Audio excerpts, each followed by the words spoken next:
one kind of game. More than one company's game for it. Shit. Stuck there. People usually go with whatever has the most multi-platform support. Oh. Sure, you get a system for its exclusives, but you also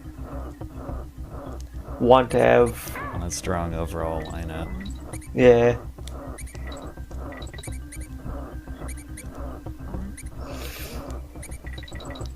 You need a DK barrel.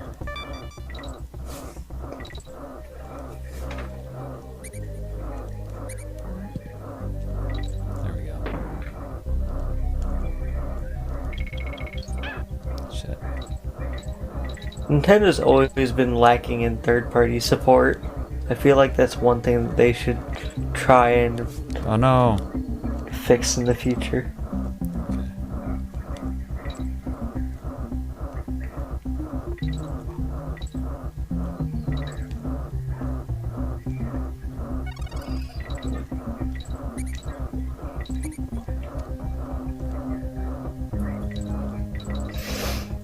Okay, we're in there.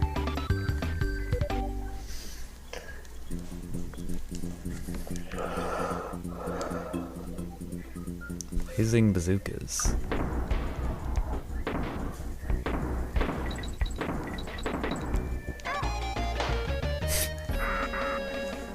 Oops.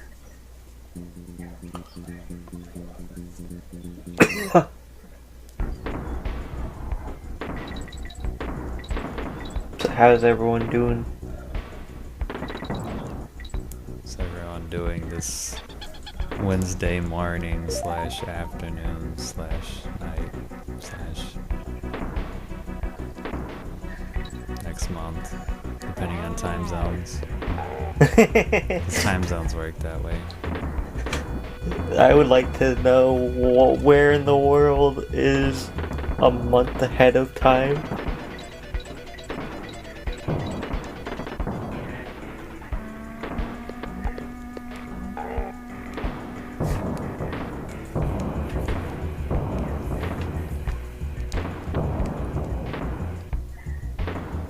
Yeah, math test in 6 hours.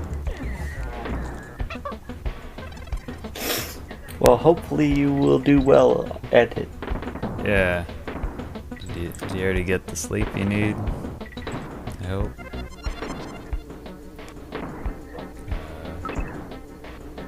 don't know what that did.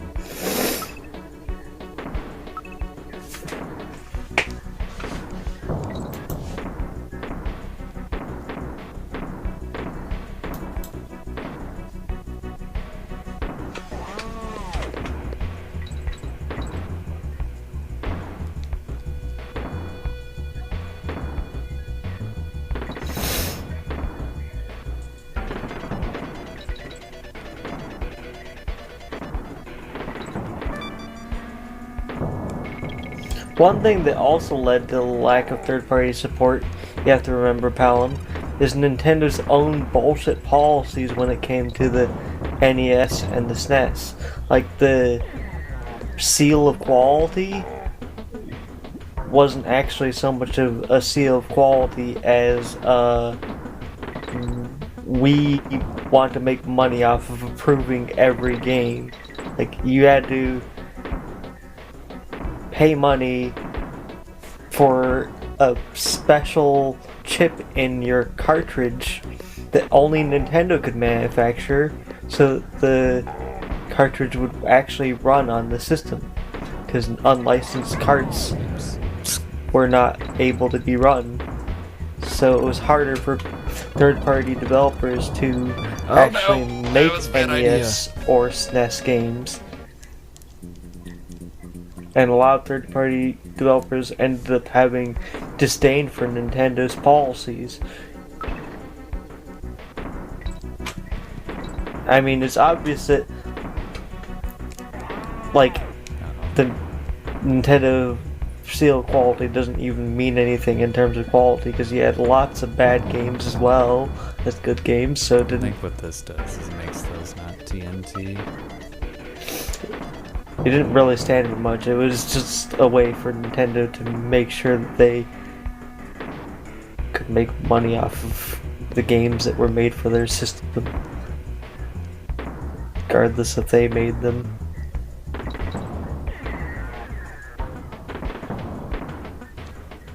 It's kind of dumb.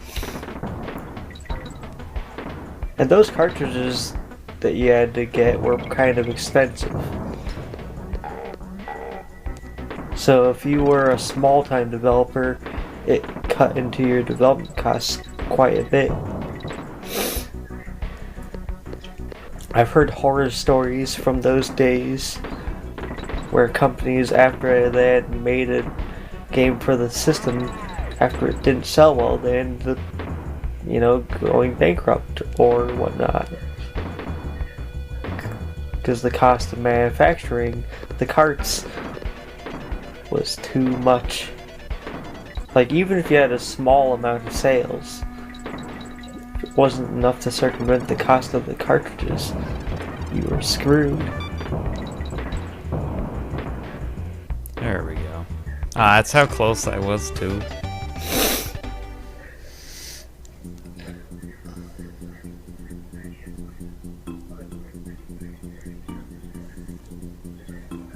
That's a good question. Yeah, I don't actually know the answer to that question.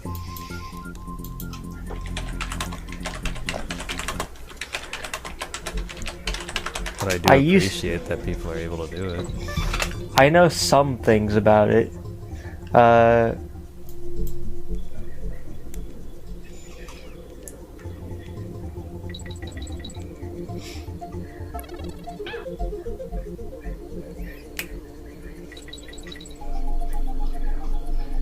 Basically, people use a device that is specifically built to read the data from a cartridge.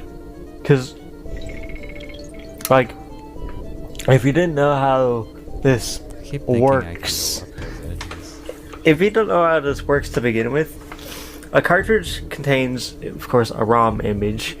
It's, of course, a computer file which contains a copy of the data from a read-only memory chip, often from a video game cartridge, a computer's firmware, or from arcade game's main board. ROMs can be copied from the read-only memory chips found in cartridge-based games and many arcade machines using a dedicated device in a process known as dumping. So basically, the device just reads from the ROM and copies the data. That's how it works.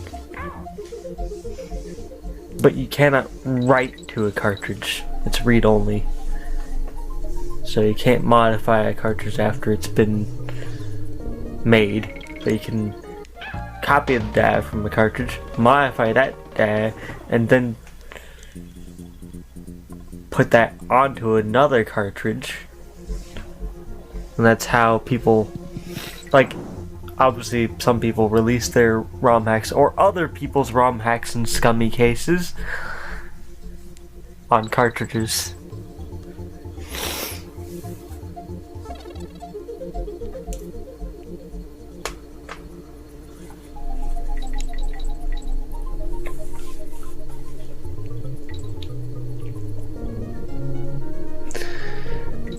In a way, you can kind of think of the whole process as like plugging a phone. Are there two versions of DKC? Maybe. I'll look it up. I'm not sure about that.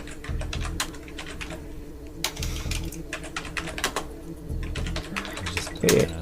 You can kind of think of it though like plugging a phone USB cable into a computer, then you can read the files from the computer, from the phone on your computer. But usually phones have write access too, so you can modify and replace the files on a phone. Oh.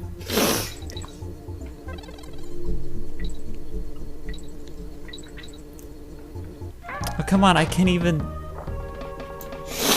That's just a blind leap of faith.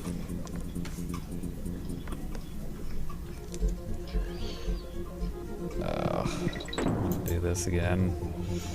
Okay, there were multiple versions of Donkey Kong Country. Version 1.0 is the original version. Version 1.1, the Star Barrel and Coral Capers has been moved up by 10 pixels. A bug involving trading Rambi for a different animal buddy, and the Bouncy Bonanza, Orangutan Gang, and Misty Mine bonus levels has been fixed. And in version 1.2, there were quite a few more changes. The track platforms no longer drop when reaching the end of their path. The first Claptrap and Loopy Lights can no longer be defeated by the roll attack, as the bug has been fixed.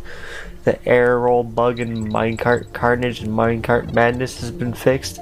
The bug for walking right through a mini Neki and Neki's Nuts has been fixed. When a level is completed, the completed level animation can no longer be skipped. The Kong swapping bug in the barrel cannon has been fixed. The warp glitch to a level far beyond Congo Jungle has been fixed. A new bug has been added when the game pauses, the swinging ropes don't. That sounds funny.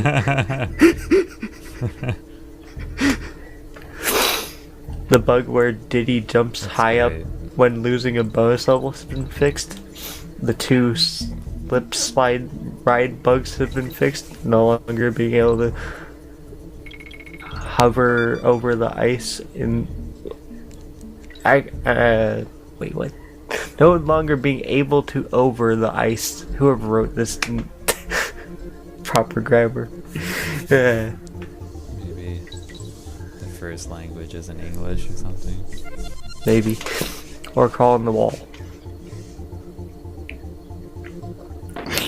And then the European versions actually have kind of different things.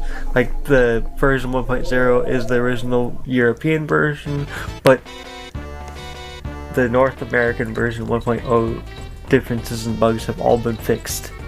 So the European 1.0 so slow.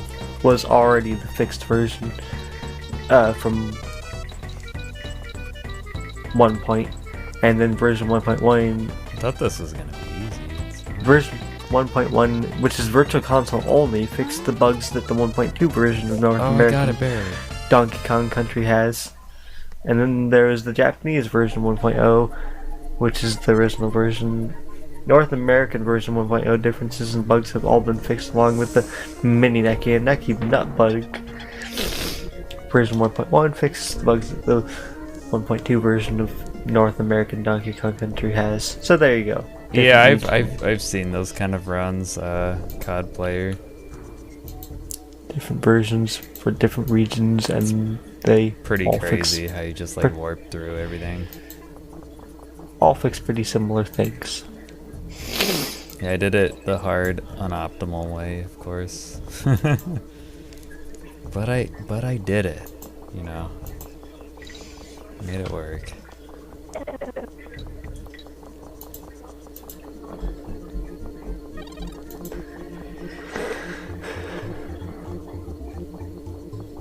But yeah, I could definitely see that because this bird travels horizontally a lot faster than vertically, I would say.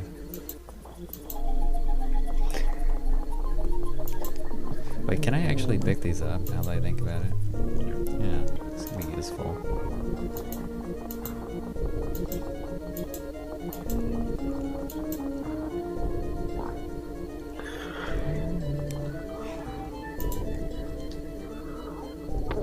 Yeah.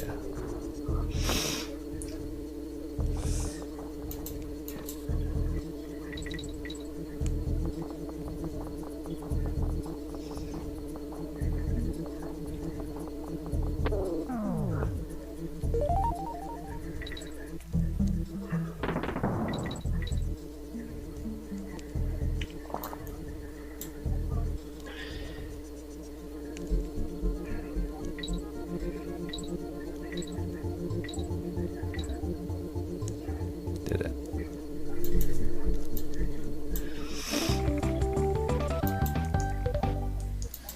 Yay!